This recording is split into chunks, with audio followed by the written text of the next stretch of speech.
SSC batch 2026 এবং 2027। আমি ডাকাত স্যার। আজকে হচ্ছে তোমাদের ডে 4। আর ডে 4-এ আমরা 4টা এমসিকিউ শিখবো। অর্থাৎ ডে 4 মানে কি, যারা বুঝতে চাও, একদম নতুন দেখতেছো তাদের জন্য বলা যে আমরা প্রত্যেক দিন 4টা করে এমসিকিউ শিখি। ঠিক আছে? এবং এটা আমরা ইনশাল্লাহ পরীক্ষার আগ পর্যন্ত শিখে যাব।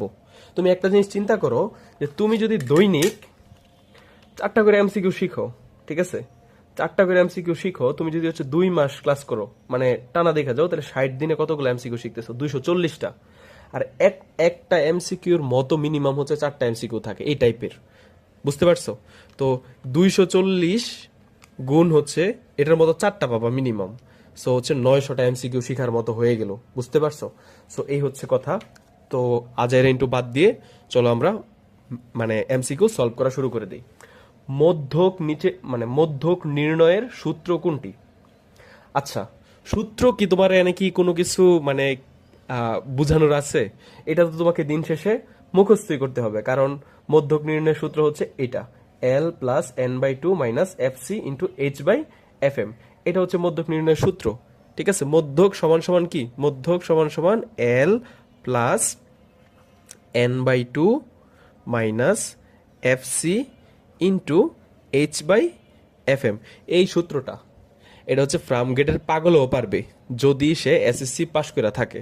তো তুমি যদি মনে করো যে এই সূত্র এখনো না পারো, তুমি সামনে এসএসসি পরীক্ষা দিবা, সেই ক্ষেত্রে তোমার কন্ডিশন ফার্মগেটের পাগলের চেয়েও খারাপ। সো এটা এখনই ইনস্ট্যান্ট বসে মুখস্থ করে ফেলবা, কারণ ডে 5-এ এই সূত্র দিয়ে আমরা হচ্ছে আরো মানে কি এমসিকিউ সলভ করব। ডে 5-এ যে যদি এই সূত্রটা না পারো, তাহলে কিছু বুঝবা না। এইখানে আসো।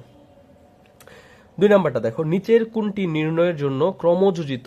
দেখো জিনিসটা ক্রমযোজিত।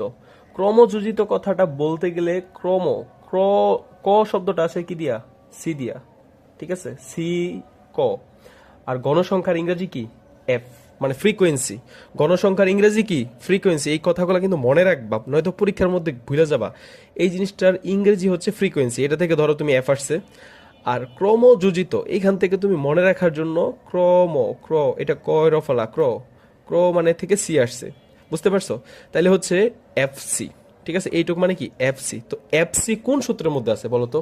কার সূত্রের মধ্যে এফসি আছে? একটু আগে শিখছো। এই যে মধ্যক নির্ণয় সূত্রের মধ্যে কি আছে? এফসি আছে। ঠিক আছে? তাহলে একটা জিনিস মনে রাখবা, নিচের কোনটি নির্ণয়ের জন্য ক্রমযোজিত গণসংখ্যা সারণী প্রয়োজন? কোনটির জন্য এফসি প্রয়োজন? মধ্যক নির্ণয়ের জন্য, কারণ মধ্যক নির্ণয় করতে গেলে আমার এফসির মান লাগবে। এটা হবে মধ্যক, মানে যাতে তুমি মনে থাকে আর কি, এটা মনে থাকার টেকনিক বললাম। ঠিক আছে? আচ্ছা, মধ্যক নির্ণয়ে এফসি দ্বারা কি